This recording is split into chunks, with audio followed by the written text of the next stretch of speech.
All right, guys. Good day today. After going to the Coliseum and really getting a dose of reality, thought it was really good for us. And to be able to back the coaches off, be able to put them in the press box, thought it was good for players and for coaches alike to be able to say, you know what, this is where we are after practice 12. I've been in it 21 years, and you know you're gonna come away from that type of atmosphere frustrated because it's the first time those young guys are going to be out there by themselves and kind of on their own and see where they're at. But we needed that dose of reality. I really like the mindset that they came out with today. They knew exactly that, you know, we need to be a better team when you're playing against an Alabama, a Stanford, a Pac-12 schedule, a Utah State, you know, so they came out here today with a business-like attitude, which I really appreciated. One guy I really commended, and you've seen it back-to-back days, a guy that's really acting like a pro out here, had a little bit of a pulled hamstring early, hasn't had a ton of opportunities, but what really sticks out is he's made the most of his opportunities. He's been very unselfish, and that's Jalen Green. He saw a big touchdown catch yesterday, another one today. Really think he's doing a terrific job for us. You know, injury-wise, we left Quentin Powell out with a strained neck. He's day-to-day. Cole Smith has got the stomach bug. We left him out today. You saw Taylor leave for a little bit of a shoulder. It's the same subluxing shoulder that he's had, but he did post-practice. I would expect him back. Damian, we pulled for just a little bit to be able to get an ankle wrapped and got that fixed up, and he came back. It was good to get Noah Jefferson back out for the first time, really getting into individual drills, and hopefully we'll transition him in to a little bit of team as we go through the week. But it was good to have him back out there. With that, I'll answer any questions that you got. What did you see from Noah? Were there any problems with him? Was he rusty or anything like that? No, I mean, you know what's been good is that he's really been rehabbing really hard, and then yesterday with a trainer he did individual drills. Now he went against actual teammates today in individual and asked him a little bit through it, and he said, Coach, I feel good. So we'll see with the soreness. You know, anytime you get back into football movements, there's usually some soreness that comes out of that. We'll see where it's at, let the doctors say what we need to do next, but we're really hoping to transition him in to just a couple plays in team as we go through the week. How integral is he to this defensive line? I know he doesn't have tons of experience, but relatively he's got a decent amount of experience. Yeah, I think everybody right now, Zach, everybody that we can get on that defensive front helps, you know, whether it was Stevie coming aboard, Khalil coming over, you saw what they did. Now you got Noah Jefferson. If he can get back healthy, you know he's a guy that's played football here and can play it at a high level. Very talented young man. So when healthy, he can be a factor. Is missing 2 weeks significant in the big picture with him?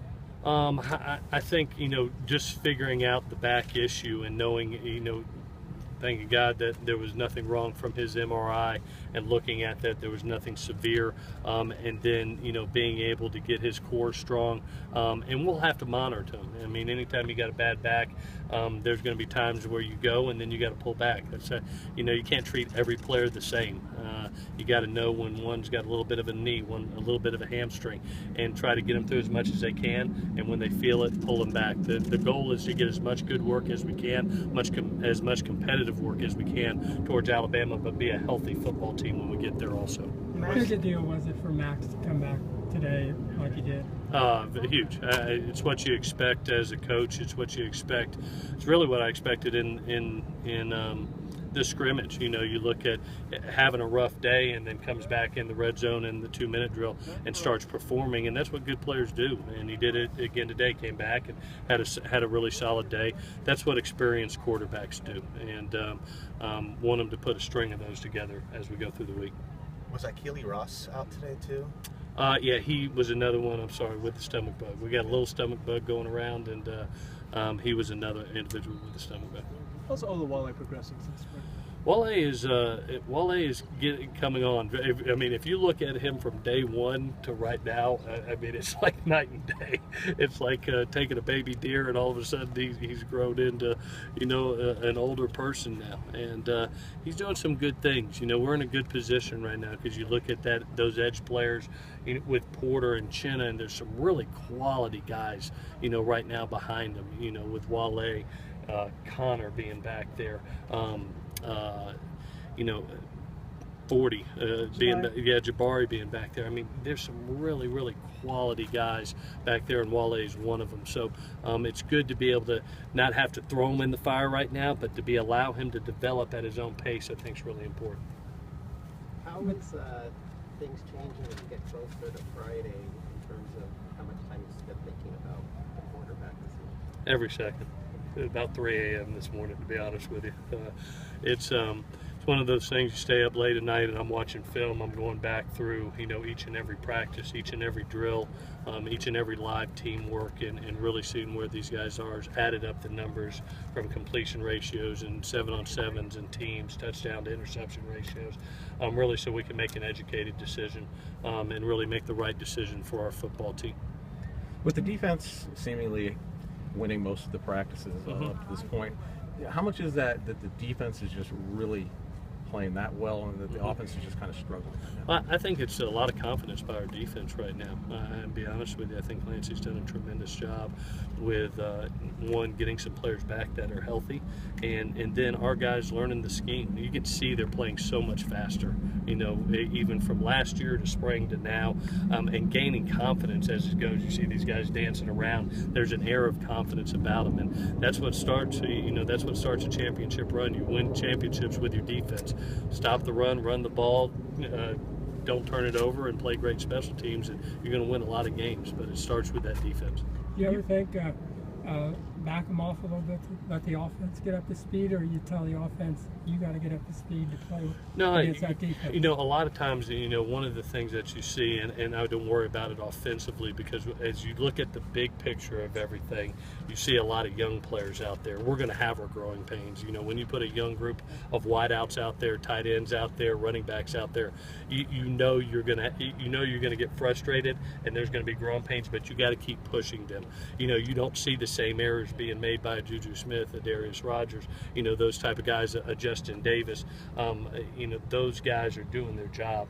But what really happens is you got to be able to take the mistakes of the young guys, even though it may not make it a perfect practice for you. Your job is to develop them, and to developing them, they're going to have failures, and they're going to learn from those failures and be better players. I remember when Juju was a freshman, he wasn't perfect, but you had to develop him, because halfway through the season, he was out there being really, really helping your team. On the topic of the younger guys, are there any of the younger guys that have exceeded your expectations up to this point? Right now, really, I think Michael Pittman is doing a really nice job. I really like where Tyler Vaughns is at too. I think he's doing some nice things. Jordan Iosefa is jumping out to me, and Connor Murphy. Those guys have done a really, really nice job. There's others that are out there, but over the last couple of days, those guys have jumped out and made a spark. What's the status of Chad right now, and is there any worry that this could be a longer-term thing, or is it still rest? Yeah, anytime you have plantar fasciitis, and it's one of those things you got to monitor. We did a PRP injection, which really, makes it sore when you do that. It speeds up the recovery process, but usually it takes a week to settle down, when you do that. So that's why you see him in that boot. He got that PRP injection. We'll see where it is on Tuesday. I don't see him doing anything until Tuesday. We'll be able to reevaluate where he's at and go from there. But I think, I'm just being honest, I think it's something we're going to have to monitor through the season. What was the thought process in switching Schumann and Zach today? Just to take a look. I always believe in practicing worst case scenarios. If all of a sudden you get a couple guys hurt, just like last year, I never anticipated getting to the 4 center. Thank God we practiced 4 centers last year. It's the same thing. Zach got a bunch of work at left tackle. We wanted to get him back at his natural home at right tackle, be able to work another guy, because all of a sudden, what if a Chad doesn't play? Zach got hurt. Are you going to go and put a young rookie in, or a guy that's been in a ball game? So we wanted to be able to get a little bit of work for both guys.